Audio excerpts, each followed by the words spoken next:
दोस्तों, मैं परवीन कटारिया आप सभी का आपके अपने चैनल में एक बार फिर से स्वागत करता हूं।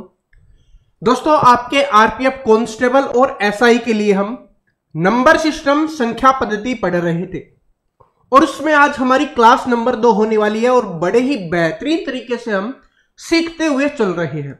तो आज वाली क्लास में नंबर सिस्टम में हम पढ़ने वाले हैं, जो हमारा टॉपिक होने वाला है वो होने वाला है स्थानीय और जातीय मान निकालना। देखिए, ये एक ऐसा टॉपिक है जो बहुत आसान होता है लेकिन बहुत कम स्टूडेंट पढ़ते हैं और यहां से डायरेक्ट आपके एग्जाम में आते हैं और बिल्कुल आसान होता है। तो आप अपना 1 नंबर आज ही क्लास से पक्का करने वाले हो और सारे के सारे क्वेश्चंस मैंने वही ले लिए हैं जो आपके रेलवे के एग्जाम में पूछे जाते हैं, ताकि आपको थोड़ा बहुत भी शक ना हो कि ये आता है या नहीं आता, क्योंकि इसको बहुत कम स्टूडेंट पढ़े होंगे। और आप में से किस स्टूडेंट ने अभी तक इस टॉपिक को नहीं पढ़ा, कमेंट करके जरूर बता देना, ठीक है, ताकि आपको भी पता चल जाएगा कि हाँ सर वही चीजें हमें पढ़ा रहे हैं जो हमारे एग्जाम में आती है, जो हमारे लिए जरूरी है। रटी रटाई चीजें करने से कोई फायदा नहीं होता, फायदा उस चीज को करने से होगा जो आपके एग्जाम में आएगा। और तभी तो आपका जो टारगेट है कि मुझे आरपीएफ कांस्टेबल एसआई में 35 में से 35 स्कोर करना है, उसको हम अचीव कर सकते हैं। तो चलिए, अब बिना देरी के हैं हम इसकी शुरुआत करते हैं और बड़े प्यार से समझाऊंगा, बिल्कुल भी हार्ड नहीं है। थोड़ा सा मैं आपको इसको बता देता हूं, फिर हम डायरेक्ट क्वेश्चंस पे चलेंगे क्योंकि इसमें बहुत ज्यादा बेसिक है नहीं। सबसे पहले बात करें हम जातीय मान की। जातीय मान ये क्या होता है, इसको इंग्लिश में फेस वैल्यू भी बोला जाता है। कभी कभी क्या होगा कि आपको डायरेक्ट फेस वैल्यू दे देगा, या इसी का दूसरा नाम आपके एग्जाम में पूछा जाता है कि जातीय मान को दूसरे किस नाम से जाना जाता है, तो उसको क्या बोला जाता है, वास्तविक मान इसका बोला जाता है। आप समझ सकते हो कि जो रियल वैल्यू होती है वो इसको बोला जाता है। तो ये हो गया। इसका मतलब क्या होगा, जातीय मान का मतलब होगा कि जो अंक जिस भी स्थान पे आए, चाहे वो इकाई के स्थान पे आए, दहाई के स्थान पे आए, जैसे मैं आपको समझा देता हूं। हमने यहां पर लिख लिया, ये संख्या हमने लिख ली, तो अगर हमसे कोई पूछेगा कि 9 का जातीय मान क्या होगा या 9 की फेस वैल्यू क्या होगी, तो वो 9 हो जाएगी। ये कहां पर है, ये इकाई के स्थान पर है। अगर हमसे ये पूछेगा कि 7 का जो जातीय मान या फेस वैल्यू क्या होगी, तो हम क्या लिख देंगे, 7 ही लिख देंगे। ये इकाई, दहाई, सैकड़े के स्थान पर है, लेकिन इससे हमें कोई फर्क नहीं पड़ेगा। सैकड़ा का स्थान पर है तो भी कोई फर्क नहीं पड़ेगा, जिसका पूछा वो सेम हो जाएगा। 5 का पूछेगा तो 5 हो जाएगा। इसी को जातीय मान, फेस वैल्यू बोला जाता है। बात समझ में आ गई। उसके बाद दूसरा कौन सा है, वो है आपका स्थानीय मान।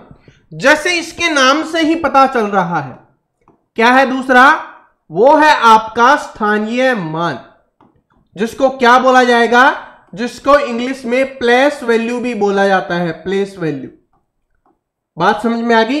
ये होता है आपका स्थानीय मान। इसका मतलब क्या होता है, जैसे कोई संख्या हमने लिख ली, ये संख्या हमने लिख ली, तो अगर कोई संख्या इकाई के स्थान पर है, जैसे मैं यहां पर लिख देता हूं, ये इकाई के स्थान पर है, तो इसको हमें 1 से गुना करके लिखना है। अगर कोई संख्या दहाई के स्थान पर है, जैसे ये दूसरी वाली दहाई के स्थान पर आ गई, तो इसको क्या करना है, इसको हमें 10 से गुना करके लिखना है। सैकड़े के स्थान पर है तो हमें इसको 100 से गुना करके लिखना है। यहां पर 1000 के स्थान पर है तो इसको हमें 1000 से गुना करके लिखना है। इससे आगे अगर कोई संख्या और होती तो उसको 10,000 से गुना करते। ऐसे अपने को करना है। इकाई के स्थान पर है 1 से गुना, दहाई के स्थान पर है 10 से गुना, ठीक है, सैकड़े के स्थान पर है 100 से गुना। इस तरीके से अपने को करते हुए चलना है, वो उसका मान होगा। जैसे आपसे पूछा जाए कि 9 का स्थानीय मान क्या होगा, तो 9 गुना 1 9 हो जाएगा। अगर 6 का आपसे पूछेगा स्थानीय मान क्या होगा, तो 6 गुना 10 कितना हो जाएगा, 60 हो जाएगा। अगर 5 का आपसे पूछेगा कि स्थानीय मान क्या होगा, तो 5 गुना 100 कितना हो जाएगा, 500 हो जाएगा। ऐसे अपने को करना है। लेकिन कुछ स्टूडेंट को इसको करने में प्रॉब्लम होगी। अब प्रॉब्लम हो और मैं उसका सॉल्यूशन ना दूं, ऐसा तो हो नहीं सकता। फिर हमारे पढ़ाने का क्या फायदा। बस एक सिंपल तरीका याद कर लो, अगर आपको यह भी याद नहीं होती, कि यहां पर जो अंक है उसके बाद जितनी संख्या है उतने से अपने को गुना करना है। पहले वाले में तो कुछ नहीं करना, ठीक है, पहले वाले को छोड़कर। ये है 6 का पूछेगा तो इसके बाद 1 है ना, तो 1 0 लगा दो बस। 5 का पूछेगा तो इसके बाद 2 संख्याएं हैं तो 5 के आगे हमने 2 0 लगा दी। 8 का पूछेगा, 8 के बाद 3 संख्याएं हैं तो 8 के बाद हम क्या लगा देंगे, 3 0 लगा देंगे। 9 का पूछेगा, 9 के बाद 4 संख्याएं हैं तो 9 के बाद हमें क्या करना है, 4 0 लगा देनी है। लेकिन ध्यान रखना किसमें, स्थानीय मान में। स्थानीय मान का मतलब स्थान पूछ रहा है कि इसका स्थान क्या है, तब अपने को ऐसे बताना है। क्या ये बात समझ में आ गई? बात समझ में आ गई तो अब क्वेश्चंस पे चलते हैं। बस इतना ही था। पहला क्वेश्चन आपकी स्क्रीन पे आ चुका है। पहला क्वेश्चन आपकी स्क्रीन पे आ चुका है, बड़ा प्यारा है। देखिए क्या है, ये जो संख्या लिखी गई है में 6 और 5 के जातीय मान का योग ज्ञात कीजिए। देखिए पेपर में कैसे आता है, जातीय मान का योग ज्ञात करना है किसका, 6 और 5 का। जातीय मान मतलब फेस वैल्यू, और फेस वैल्यू का मतलब है कि जो अंक हो वो ही उसका मान हो जाएगा। तो 6 का मान क्या हो जाएगा, 6 प्लस में 5 का मान क्या हो जाएगा, 5। प्लस क्यों लिखा, क्योंकि योग हमसे पूछा है, जोड़ हमसे पूछा है। तो 6 और 5 कितना हो जाएगा, 11 हो जाएगा। तो option number B correct answer हो गया।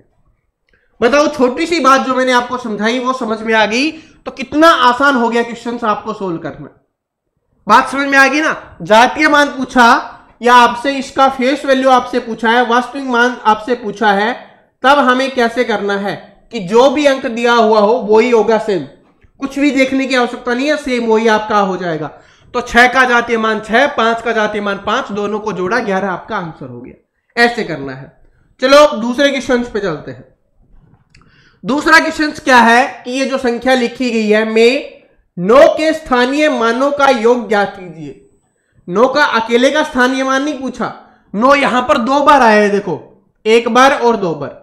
इनके जो स्थानीय मान होंगे उनका योग पूछा है, जोड़ पूछा है। ठीक है, सबसे पहले इसका लिखेंगे। क्या बताया था मैंने कि 9 है उसको तो सेम लिखना है, और उसके बाद जितनी भी संख्या है उतनी 0 लगा दो।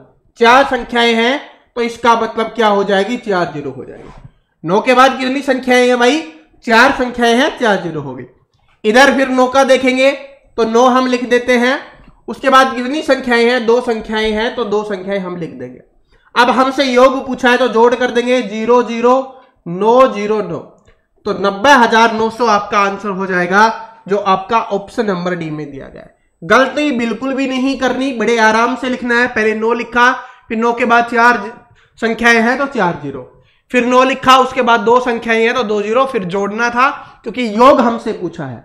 योग का मतलब क्या होता है, जोड़ हमसे पूछा है। और यहां पर क्या पूछा है हमसे, स्थानीय मान पूछा है, प्लेस वैल्यू हमसे पूछी गई है, प्लेस वैल्यू। ठीक है, तो प्लेस वैल्यू का तो मैंने आपको बताया कि कैसे अपने को करना है। बताओ, जो हमने सीखा उससे आसान हो गया ना। चलो अब अगला क्वेश्चन आप करने की कोशिश करो। अब आप खुद करने की कोशिश करो, बिल्कुल आसान है, 1 नंबर पक्का हो जाएगा, इतना आसान है। बताया ना, पेपर में आएगा, दिखते ही आप आंसर कर दोगे। देखो क्या है, इसमें 7 का स्थानीय मान ज्ञात कीजिए। सिर्फ 7 का स्थानीय मान ज्ञात करना है। स्थान से याद आ रहा प्लेस कि कौन से स्थान पर है, तो 7 का पूछा है तो 7 है तो 7 लिख देंगे। और उसके बाद मैंने क्या बोला कि जितनी भी संख्याएं होंगी उतनी 0।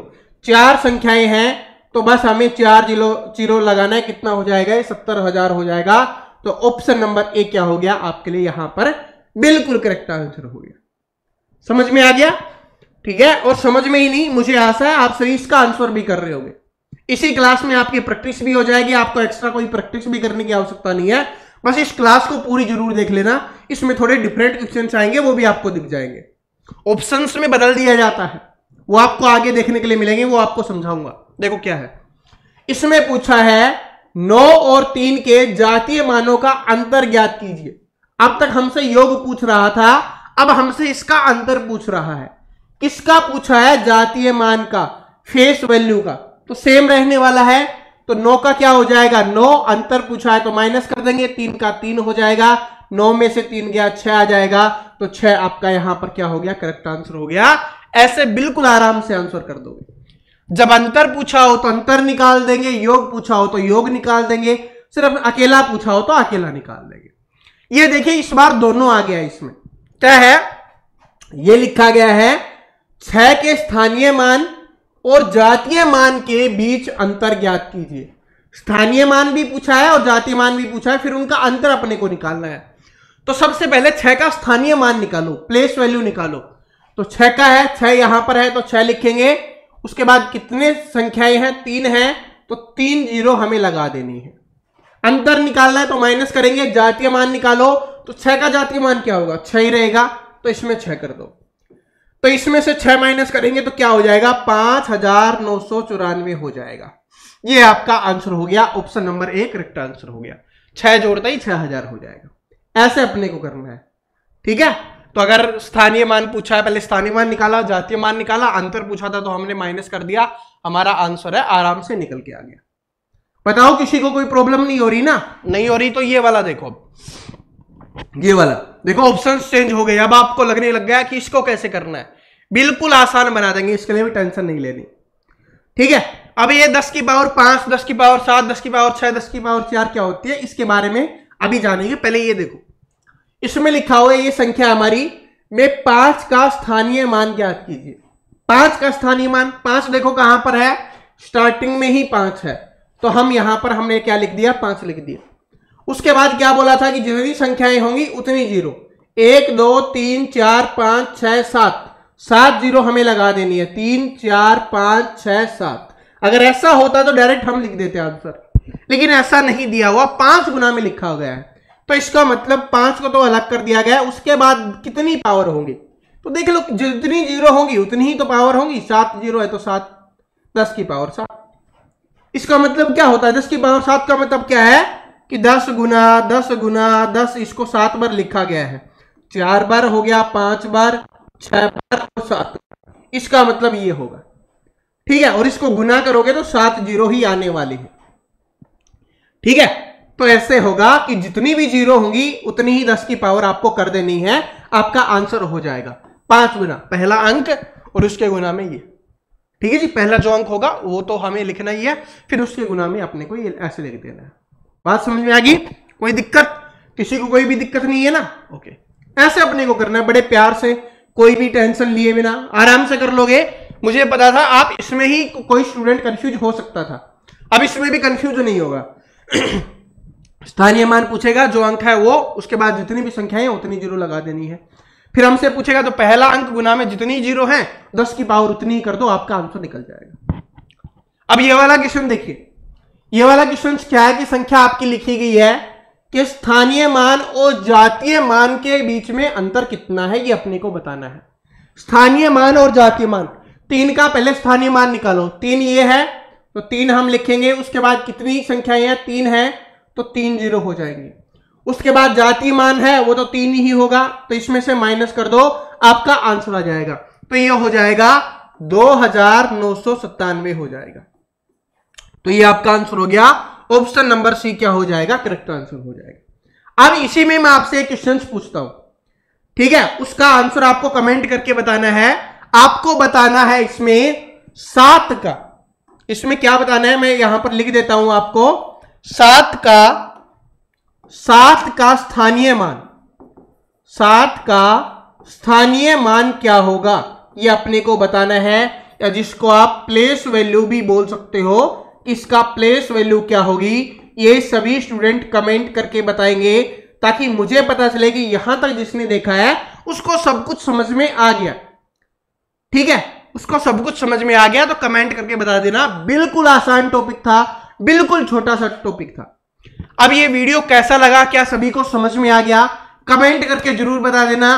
फिर कल मिलते हैं इसी टाइम शाम के 7 बजे। देखिए हमारा जो नंबर सिस्टम है उसको हम थोड़ा थोड़ा पढ़ते हुए चलेंगे, और उसके बाद आपको पता है हमारी 18 दिन 18 मैराथन आने वाली है, 18 दिन 18 मैराथन आने वाली है, जिसमें हम बाकी टॉपिक्स को पढ़ रहे होंगे, और एक टॉपिक हमें 2 दिन में कवर करना है। इसका मतलब 36 दिन में हम मैथ को पूरा कर लेंगे, ठीक है। जो बाकी बचे हुए होंगे उनको, नंबर सिस्टम को पहले हम कर रहे हैं, उसके बाद हमारी 18 दिन 18 मैराथन आने वाली है। तो आप हमसे जुड़ के आरपीएफ के मैथ की पूरी तैयारी करना चाहते हो तो आप चैनल को सब्सक्राइब करके बेल आइकन को जरूर प्रेस कर लेना। और आज वाली क्लास कैसी लगी कमेंट करके जरूर बताना। क्या सबको समझ में आ गया, ये जरूर बता देना। बड़े प्यार से समझाया है, ऐसा कोई स्टूडेंट नहीं हो सकता जिसको समझ में ना आया हो। ठीक है, मिलते हैं कल, तब तक हंसते रहो, मुस्कुराते रहो और प्रैक्टिस कर लो।